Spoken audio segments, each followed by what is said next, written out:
big desire to learn it, and they really work hard at it, and they follow the instructors, and they get it.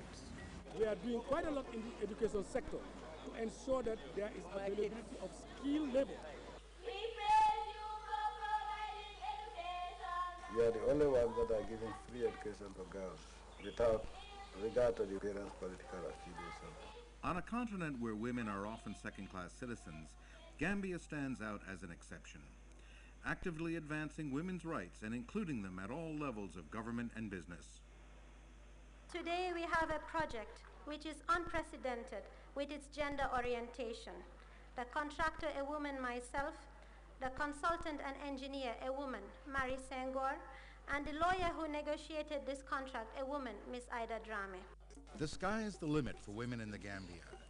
They are recognized for their significant contributions to the success of the Gambian economy, an economy based on quality. We took first in Guinness quality. We are first in Africa. Everybody is proud. A small place like Gilbrook taking first in Africa. It's a big proud. Pride is no stranger to the skilled and motivated Gambian workforce. They know their job. They are honest and trustworthy. You can depend on them. Gambians understand that it's a competitive world. You have to make sure that you are always a step ahead of the competition. Otherwise, investors have choice. In 2004, the World Economic Forum ranked the Gambia as Africa's 6th most competitive economy and first among the West African countries.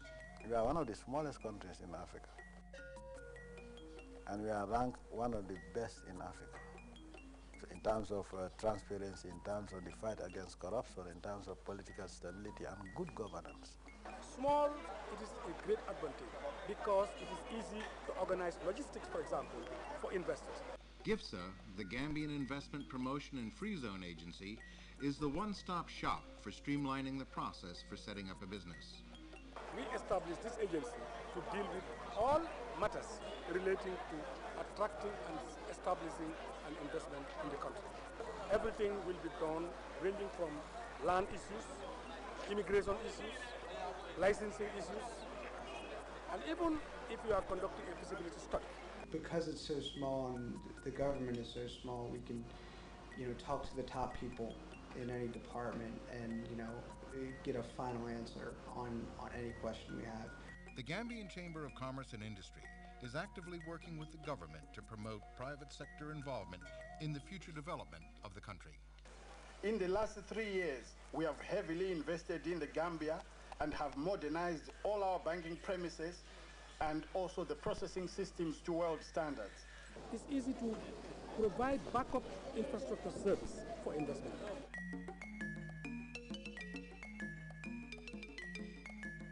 Communications technology and highways are bringing even remote corners of the Gambia within reach of the world.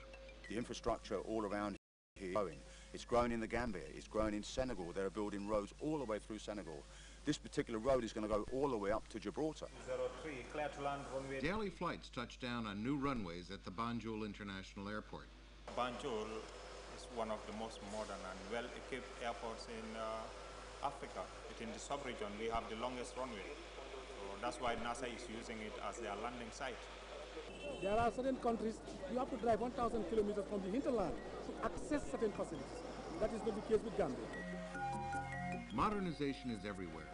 Cell phones and cyber cafes are just a few of the signs of a country wired for business. The growth in IT in this country puts us in touch with the world and opens up all those horizons for us. From any computer terminal, whether in your house or whether in a cyber cafe, you can get information, whether it's for education, personal, whatever. From vocational skills to healthcare, education, and farming, NGO involvement in developing the country is invaluable. The government has created the enabling environment as well to encourage organizations from the outside to come and participate in national development. We have reached a point where communities quite clearly know what their needs are. Okay, so the shift is about the communities taking a central role in articulating their own needs and taking center stage in addressing those needs. You can have resources, you can have natural resources in abundance, but if you don't have a committed leadership and a dedicated people, you cannot get anywhere. This, I think, is our greatest strength.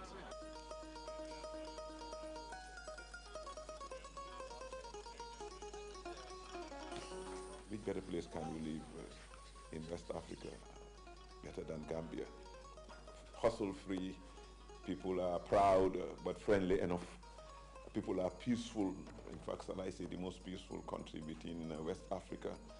This is one country also where you find tourists walking in the streets up to 4 a.m., 6 a.m.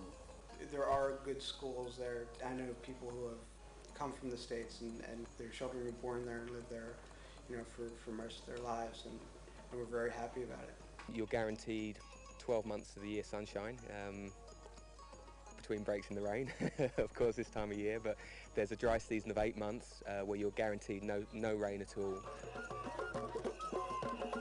Yeah, the wrestling matches are just, it's a neat thing, and it's something you won't see anywhere else. Different tribes come in and each has their own team, and it's a weekly thing, and it's just a lot of fun to watch. I like birds. The best time you can hear him around this time and early in the morning when you tee off by 7 o'clock in the morning. It's lovely. The weather is nice, the songs of the birds, different kind of birds you find.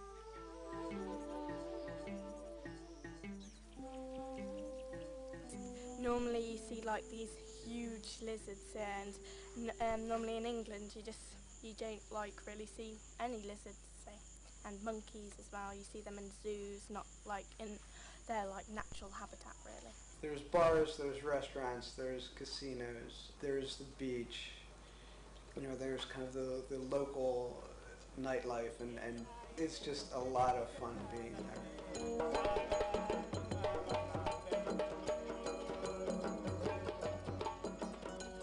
The Gambia's changed. It's changing all the time. It's growing and moving, and it's the same with Makasutu as well.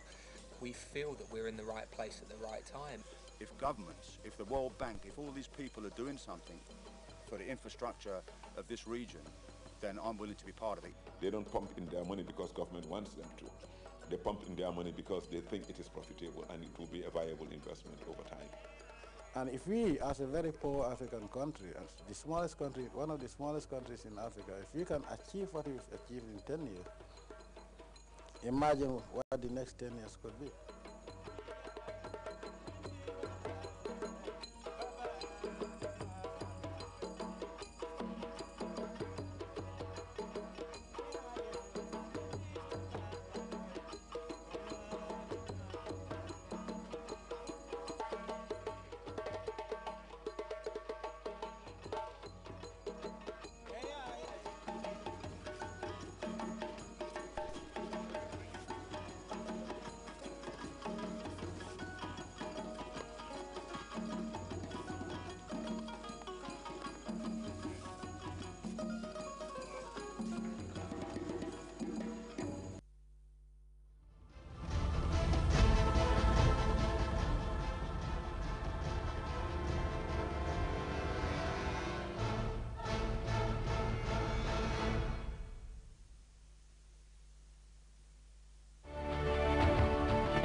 Mount Kilimanjaro is the crown of Tanzania and one of the highest freestanding mountains in the world. The Fouta Djallon Highlands is the source of West Africa's most important rivers. Nelson Mandela is a symbol of